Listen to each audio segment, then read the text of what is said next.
හයි මම මේ වීඩියෝ එක කරන්නේ D4 language student ළමයින්ට.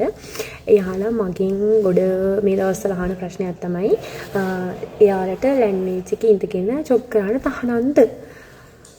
ඕනම ජොබ් කරන්න තහනම් කොරියාවට ඇවිල්ලා මාස 6ක් යනකම්. මාස 6ක් ගියාට පස්සේ D4 ළමයෙක්ට උනත් ජොබ් කරන්න work permit එකට apply කරන්න පුළුවන්.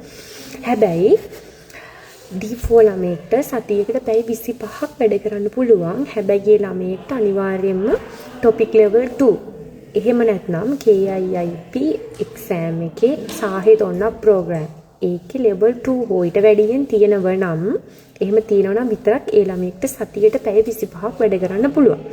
සතියට. එතකොට ඒ දෙකම නෑ කියනකො after 6 months ඔයා මෙහෙට ඇවිල්ලා ඔයාලට KIP වත් නැහැ topic වත් නැහැ.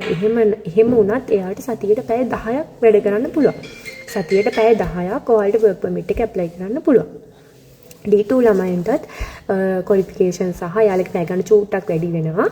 ඒ වගේ වීඩියෝ එකක් මම ඊළඟට අරන් එන්නම්. එතකන් bye bye. 안녕.